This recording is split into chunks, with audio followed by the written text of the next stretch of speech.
emission spectroscopy, construction and working.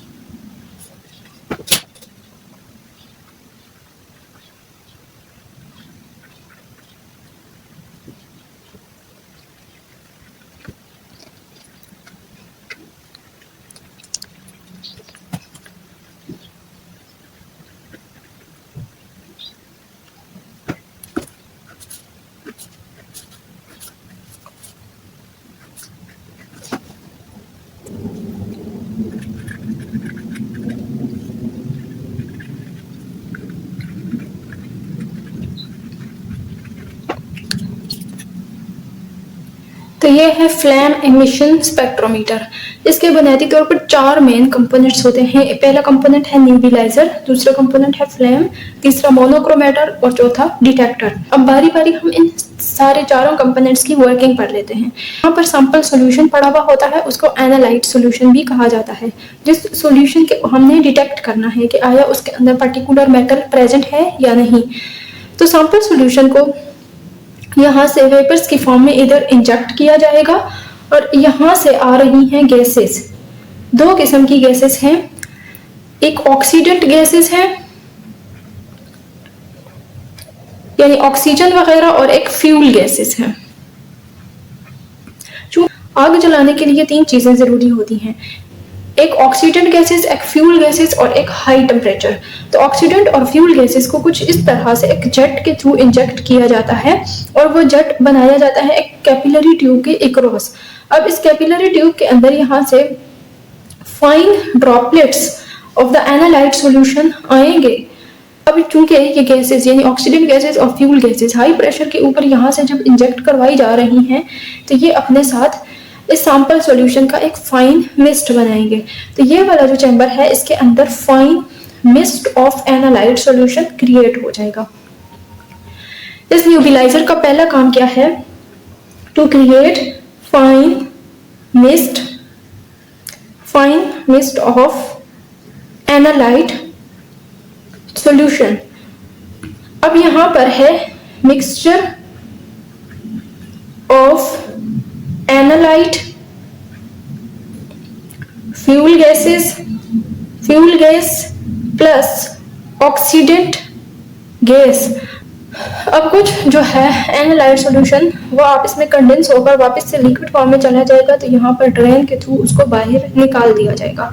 अब यहाँ तक हो गई fine mist of the analyte solution. अब नेक्स्ट कंपोनेंट के अंदर ये एनालाइट सॉल्यूशन और ये सारी चीजें चली जाएंगी और वो वाला कंपोनेंट है फ्लेम। फ्लेम के अंदर 3-4 किस्म के प्रोसेसेस हो रहे होते हैं।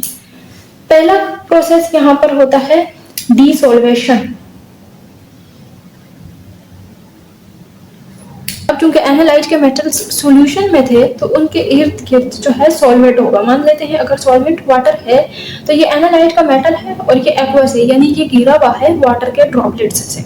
डिसोल्वेशन का मकसद होता है कि सॉल्वेंट के मॉलिक्यूल्स को इस एनालाइट से रिमूव करना। तो ये जब सॉल्वेंट के मॉलिक्यूल्स इससे रिलीज कर दिए जाएंगे, हटा दिए जाएंगे, तो ये एनालाइट का मेटल हमें हासिल होगा। दूसरा जो इसका मकसद होता है वो होता है एटोमाइजेशन। एटोमाइजेशन के अंदर एनालाइट के एटम्स बनाए जाते हैं। ये अगर एनालाइट के बहुत सारे मेटल्स थे तो उनमें एक एक एटम को जुदा करके उसको एटम की फॉर्म में अलग कर दिया जाएगा। अब तीसरा जो इसका मकसद है वो है एक्साइटेशन।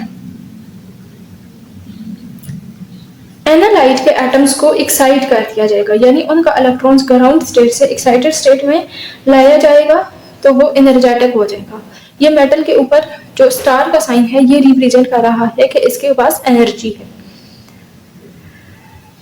अब ये मेटल जब एक्साइट हो गया तो एक्साइटेड स्टेट में चीजें अनस्टेबल होती हैं तो इसकी अब होगी डी एक्साइटेशन।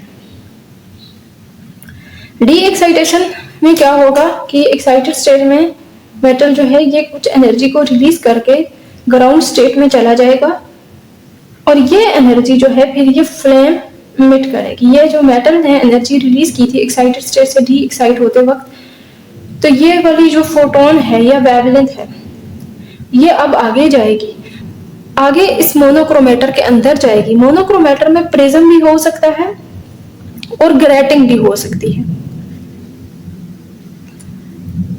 मोनोक्रोमेटर के अंदर ये फोटॉन्स गए और भी फ्लेम जो फोटॉन्स इमिट करेगा डिफरेंट डिफरेंट वेवलेंथ के, वो भी इसके अंदर जाएंगे। तो यहाँ पर एक फोकसिंग लेंस होगा, वो इस लाइट को इन लाइट्स को फोकस करेगा ऑन द मोनोक्रोमेटर। अब मोनोक्रोमेटर प्रिज्म भी हो सकता है और ग्रेटिंग भी हो सकती है।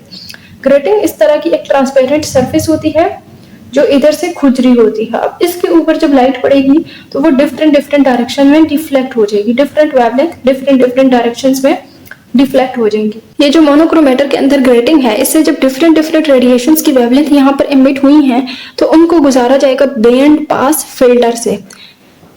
इसको कहते हैं बैंड पास फिल्टर। ये क्या करता है कि एक स्पेसिफिक वेवलेंथ की रेडिएशन को अपने अंदर से गुजरने देता है और बाकी किस्म की रेडिएशंस को एब्जॉर्ब कर लेता है। अब इस ग्रेटिंग को हम एडजस्ट करके, ग्रेटिंग का एंगल एडजस्ट करके बैंड पास फिल्टर के अंदर जो रीजन है जो अलाउ कर रहा है रेडिएशन को अपने अंदर से गुजरना, तो वो वाला रीजन जो हमारी डिजायर्ड वेवलेंथ है उस वेवलेंथ को हम इस बैंड पास फिल्टर के सामने ले लेंगे जो हमारी डिजायर्ड वेवलेंथ होगी। मान लेते हैं ये एक हमारी रेड कलर से जो मैंने शो की है ये हमारी डिजायर्ड वेवलेंथ है जो कि एटम ने डी एक्साइटेशन के दौरान रिलीज की है।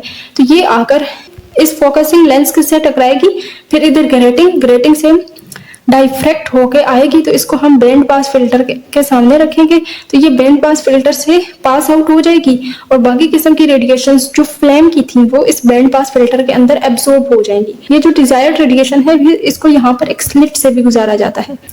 स्लिट जो है इसको एक नैरो पाथ में लगा लेती है और फिर डिटेक्टर के अंदर जाकर ये डिटेक्ट हो जाती है। अब डिफरेंट मेटल्स जो होते हैं वो डिफरेंट वेवलेंथ की रेडिएशंस को इमिट करते हैं। अगर सिल्वर होगा तो उसका वेवलेंथ यहाँ पर डिफरेंट इमिट होगा, सोडियम का डिफरेंट होगा, पोटाशियम का डिफरेंट होगा। तो इस तरह वेवलेंथ से डिटेक्टर ने जो वेवलेंथ डिटेक्ट की होगी उससे मेटल एटम की आइडेंटिफिकेशन हो जाती है। एक तो आइडेंटिफिकेशन हो जाती है और एक उसकी कंसंट्रेशन पता चल जाती है। तो ये था सारा setup of the flame emission spectrometer.